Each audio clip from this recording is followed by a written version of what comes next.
मैंने शुरू में ये सोचा कि एक ऐसी अच्छी चीज़ यहाँ पे इस्लामाबाद में लाई जाए ताकि ये जो हमारे इस्लामाबाद वाले हैं, एक तो उनको अपने कदीमी कल्चर का भी पता लग जाए और दूसरा ये है कि एक अच्छी चीज़ जो है इन तक पहुँच सके। कोल्लू का जो है वो लकड़ी की मशीन से, मतलब लकड़ी का इंस्ट्रूमेंट है जिससे तेल निकलता है और बहुत आहिस्ता आहिस्ता तेल निकलता है और उसमें ग़िज़ाइयत बरकरार रहती है। तो कोल्लू का तेल है, इसकी थिकनेस ज़्यादा होती है जबकि मशीन वाले तेल की थिकनेस कम होती है। खुशबू भी कोल्लू वाले तेल की ज़्यादा है, उसकी कम होती है। हाँ, लोगों का बहुत रुझान है क्योंकि इसकी प्रोडक्शन बहुत कम होती है। 2-4 दिन पहले ही लोग हमें कह के जाते हैं, फ़ोन पर बता देते हैं और फिर हम इनको तेल मुहैया कर देते हैं।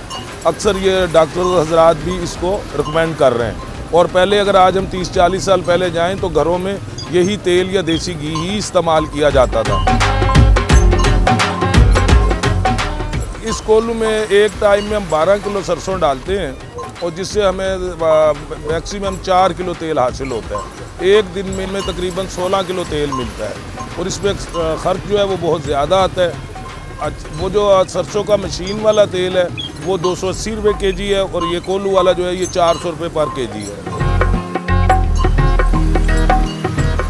ये मुकम्मल तौर पे लकड़ी होता है। एक हमारा दरख्त है शरी, हाँ, तो ये शरी के दरख्त से बनाया जाता है और ये मुकम्मल तौर पे इसमें कहीं भी लोहा इस्तेमाल नहीं हुआ। गोल जिस तरह प्याला नुमा, ये लकड़ी को प्याला नुमा बनाया जाता है और उसके अंदर वो फिर एक और लकड़ी जो है गोल, ये जो ऊपर जिसको लठ बोलते हैं, वो डाली जाती है और उसके ज़रिए ये इसको प्रेस करता है। पीछे इसके वेट रखा जाता है, जितना उसको प्रेस करना हो उसी हिसाब से फिर उसके ऊपर वेट ज़्यादा करते जाते हैं। प्रेस वो ज़्यादा होता है तो तेल निकलना शुरू हो जाता है।